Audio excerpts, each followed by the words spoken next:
Maybe you have a background in photography and you have edited hundreds, maybe thousands of images before, yet you have never asked yourself the question, how bright should things be?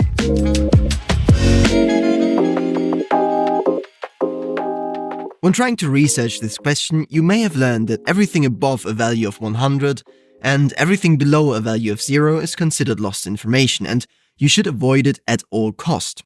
I mean, it seems to make sense. Your camera can record however many stops of dynamic range, so if you can capture all of that precious information, you don't want to discard anything along the way, right?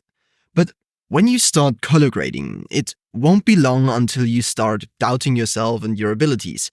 You made your sky no brighter than 80 IRE and your skin tones fall between 40 and 65 IRE, just as recommended in that YouTube tutorial you watched the other day. Though when reviewing your grade, nothing seems to work out. Your image is flat, it seems lacking, and in general, it just doesn't feel right. This is one of the issues with learning color grading of YouTube. You might understand the how because there are plenty of tutorials, but nobody has ever talked about the why. This is like knowing how an engine works, but if you've never learned to drive, you're in bad luck. So today, I'd like to offer a different perspective on the topic and share a strategy that ends this struggle once and for all. Though before we can go there, we need to address the things that you need to know, and equally important, we also need to address the things that you need to forget. First, what actually is luminance and what is brightness? Are they the same thing or are they different? And if they're different, what do they have to do with each other? What I'm about to show you is an oversimplification, but in my opinion, what I will show you is everything you need to know to get going. Luminance is the actual light that a light source emits. For us, that are the devices we're grading for. A screen emits light, and luminance defines exactly how much of it. Though, if you have a look at your waveform, it usually says something like luma. Scientifically speaking, luma is something different because it is defined as the relative luminance calculation of the gamma compressed video signal. But I promise an oversimplification, so you only need to know that these two things aren't exactly the same, but they are close enough that we can put them in the same category. This category is rather technical and objective. On the other hand, we have brightness. Brightness is the subjective part. How dim or bright something looks to certain individuals. Let's put this knowledge into context. Which of these gray squares is brighter? If you said the left one, then this is correct. It is subjectively brighter, and I would agree with that. However, technically speaking, both squares have the same luminance. Again, I like to think about luma and luminance as the technicalities you need to understand, of course. But on the other hand, brightness may be entirely subjective and is heavily context dependent. What often happens is that people let the technicalities lead them way too much when, after all, our work is meant to be seen by humans. If we don't let our creative intention lead the way, then we are a creator who can and will be replaced by AI. However, if we lean into our creative intent, we enable ourselves to take control of our visuals. After all, what we're doing is visual storytelling. To liberate us from these limitations we impose on ourselves, let's address the things we need to forget. There are many examples for this kind of reasoning driven by the technicalities, but let's talk about the most common one. I call it the lost information fallacy. In YouTube tutorials, you will hear more often than not that everything above a value of 100 and everything below 0 is considered lost information. So far, this is technically correct, but then people assume that you need to avoid it at all costs. And this is where things go wrong. Also, it's not the entire truth. For starters, losing information doesn't necessarily mean going below 0 or above 100. Let's have a look. On this clip, I just apply an instance of color wheels, go in here, and I will push the offset way up. You can see everything here goes above 100, and if we export our file as a Rec 709 deliverable, this will be clipped. So yes, of course, this information is indeed lost. However, as I just said, losing information doesn't necessarily mean going above 100 or below 0. I apply an instance of color curves, and I will show you that I can lose information like this, or I can also lose information like this. And if you pay attention to the waveform, everything is well within the bounds of 0 to 100, but still we're not able to see any structure in our scene. So let's define lost information as any structure that might have been recorded by our camera, but that we cannot identify anymore. To put it into simpler words, we can ask ourselves, can I see what's going on or not? So let's just use the waveform in an informative way. Have a look at this still from the proposition.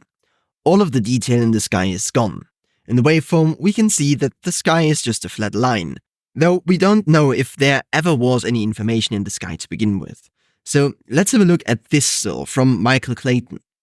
The edges of the composition fall into deep black, and any information that might have been there is not recognizable anymore. In this scene in Take Shelter, we're seeing a sky without any noticeable information again, and in Christopher Nolan's The Dark Knight Rises, the entire foreground becomes a silhouette without any recognizable information either. In this scene from Wish I Was Here, we're also thrown into a scene where we cannot see any structure on the sofa or pretty much anything in the background. As you can see, in all of these cases, we are dealing with lost information in some form or another. The question is, does it matter? Well, of course it matters, but not for the reason you may think. So it's time to address the elephant in the room. Our visionary system is estimated to produce experiences close to 20 to 50 stops of dynamic range, though the estimates vary from source to source. From that, our cameras can record 12 to 14 stops, maybe close to 15 stops of dynamic range if you're lucky. Now, Rec. 709 deliverables are estimated to have a dynamic range of about 5 to 6 stops. Though take that with a grain of salt, because this also depends on the capabilities of the monitor in question, and in general, there are just many moving parts. So let's just say our Rec. 709 deliverable allows for significantly less dynamic range. What I'd like to emphasize is that this is an act of active decision-making. You're always confronted with the question of what to keep and what to lose. You can expose for your highlights, but at the cost of your shadow information. Or you can expose for your shadows, but you will probably blow out your highlights. During color grading, we need to make these decisions one more time. What's more important, highlights or shadows? Of course, we can try to keep both, but as a result, our image will look dull and flat because this comes at the cost of contrast. Instead of seeing this as a technical shortcoming, however, I'd like to offer a different perspective. Knowing what to show is as important as knowing what to hide. If you argue for unlimited dynamic range, you might as well argue for 360-degree cameras, because the mere act of framing a shot is a decision about what to show and what to hide. So instead of seeing these limits as something that we need to overcome, we should embrace them and make educated decisions based on our overarching goal. At the end of the day, we are visual storytellers, so our visuals need to be crafted in a way so they carry meaning. Intentionally losing detail can introduce a sense of mystery, like in The Dark Knight Rises. The viewer is supposed to care about the subject in the foreground, but fundamentally speaking, the viewer may only care about the subject in the foreground because it is obscure and seems unknown. Or we can intentionally lose detail to create negative space as a subframe, so the viewer pays more attention to the action in the scene. There are various reasons why you may want to reduce the elements in your composition.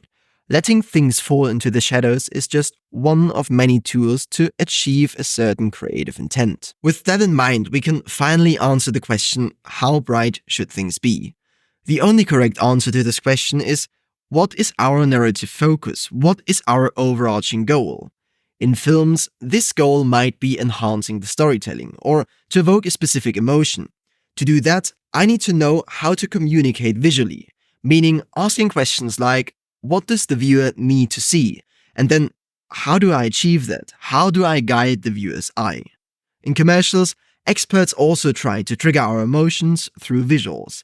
The overarching goal here is to sell a lifestyle, make you or the product they're selling feel special, sleek, minimalist, whatever. Only on YouTube we grade our images so that our skin tones fall between 40 and 65 RE because some random dude in a tutorial said it. We throw our intentions out of the window because God forbid if my waveforms show anything below 0.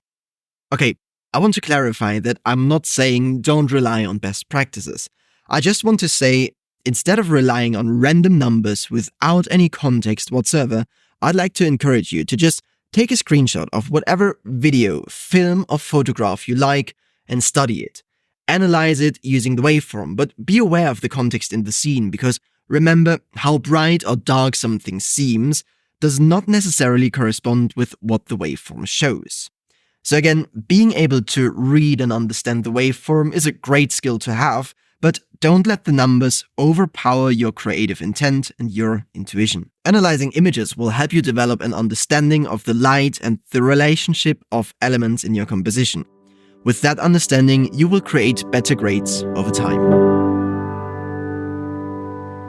I know. All of this is well and good, but in order to give yourself that room to set exposure and contrast according to your creative intent, you need to employ a framework that allows for this degree of freedom. The framework for setting exposure and contrast I'd like to share with you is very simple, as it consists only of 2 steps. First, we want to make sure that we work scene-referred and color-managed.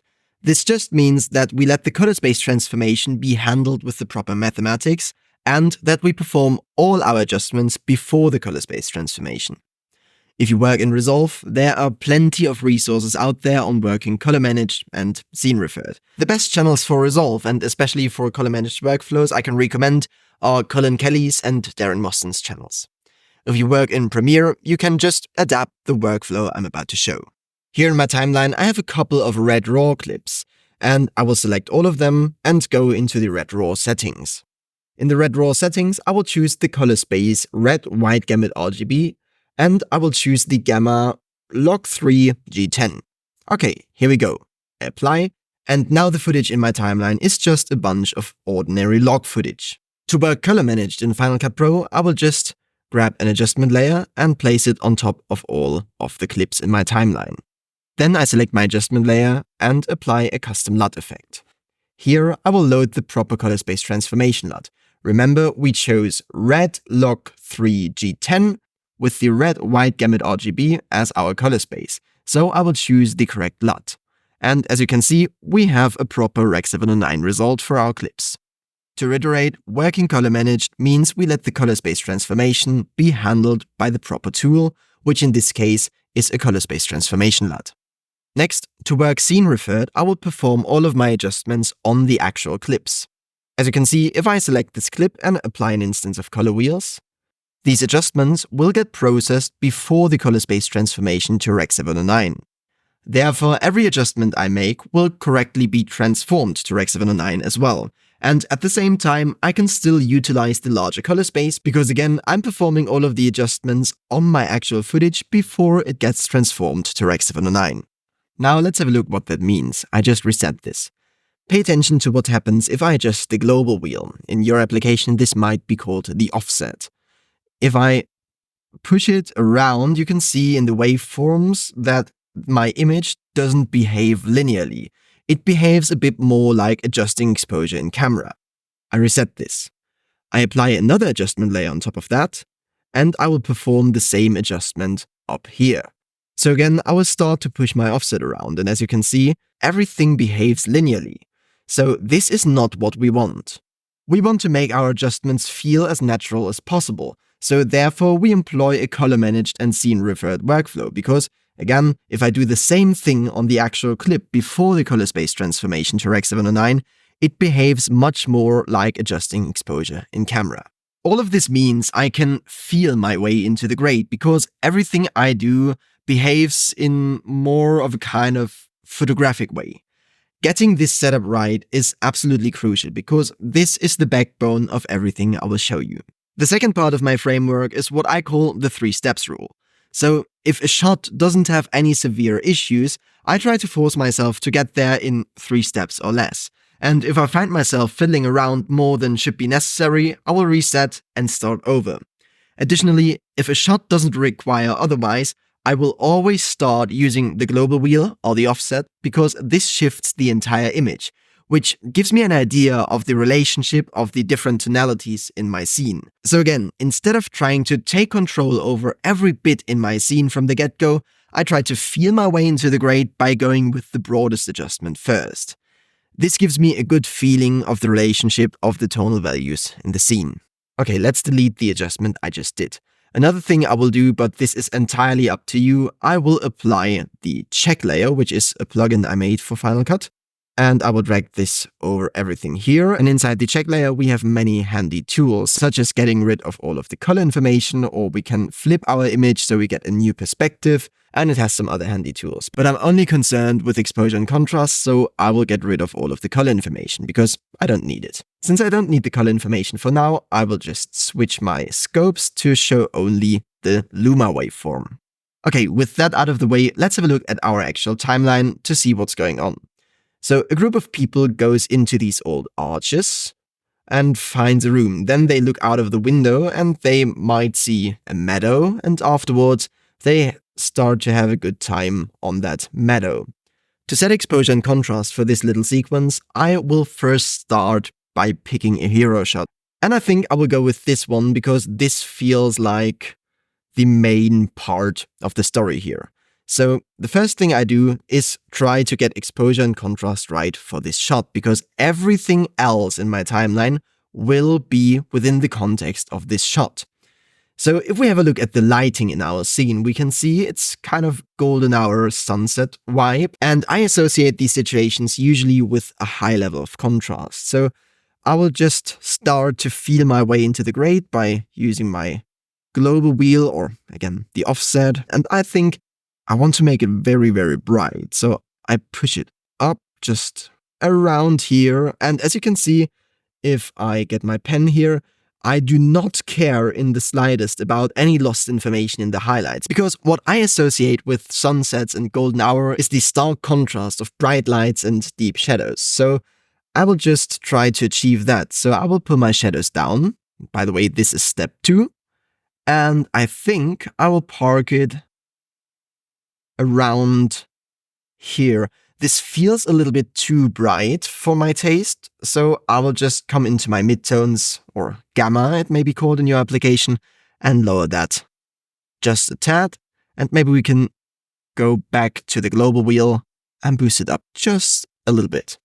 If we have a look at the before and after, this is what we started with, and this is where we are now. I think for the sake of this tutorial, this is a rather convincing golden hour look.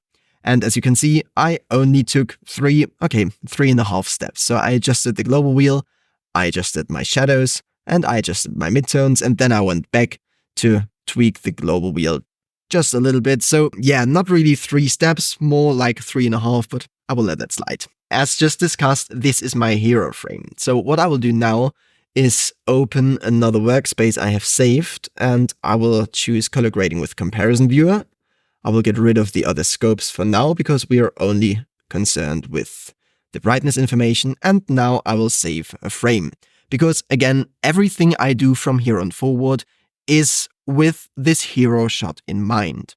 Okay, the next shot I need to take care of is this one, and I will continue with this one because this is the closest one to our actual hero shot. I select it and apply an instance of color wheels.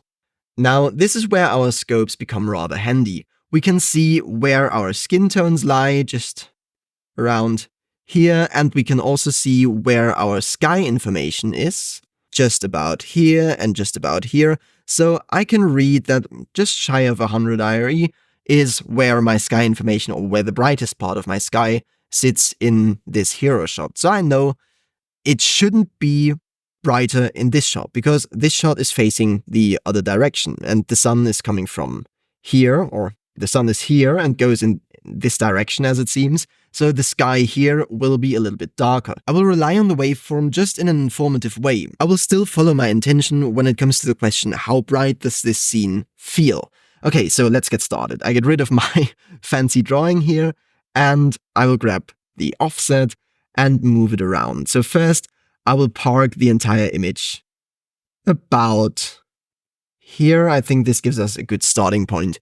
Then, just as in the other shot, I will grab my lift, or my shadow wheel, and push it a little bit down until the contrast feels equally stark. Now, this shot feels still a little bit bright to me, so I will just take my gamma and bring that down, and this brings out a little bit of contrast again, so I want to be careful, might back off just a tad. Let's have a look. We went from here to here, And compared to our hero shot, I think we can let that slide, again, for the sake of this tutorial. The next shot that is contextually close to these two shots is this shot here, because we're still outside, and let's take care of this shot inside afterwards. Okay, so we start with this. They are inside a forest, I think, and here they are on a meadow.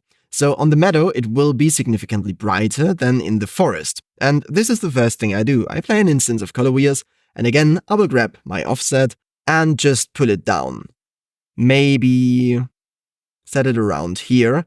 And again, as you can see, there is plenty of lost information here already underneath these arches, but I do not care in the slightest, because for one, we don't need to see what's going on in these arches, and secondly, it's dark there, so I want it to feel dark.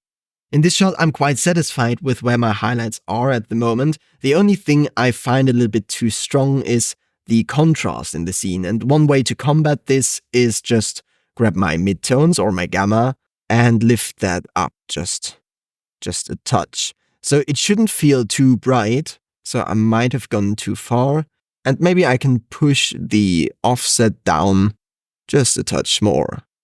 Something like this, and combat contrast just a little bit with the midtones again. Okay, let's have a look. This is where we started, and this is where we are now. In the context of our hero shot, this actually feels like a darker place. Let's leave it at that, and let's have a look at this shot inside of these arches, or underneath these arches. Okay, so this is where I would, and this is entirely subjective, but this is where I would break continuity. In this shot here, I took care that the sky does not exceed the sky from the hero shot, because the hero shot is facing the sun and this is facing away from the sun. With this shot, however, this is where I want to push it a bit.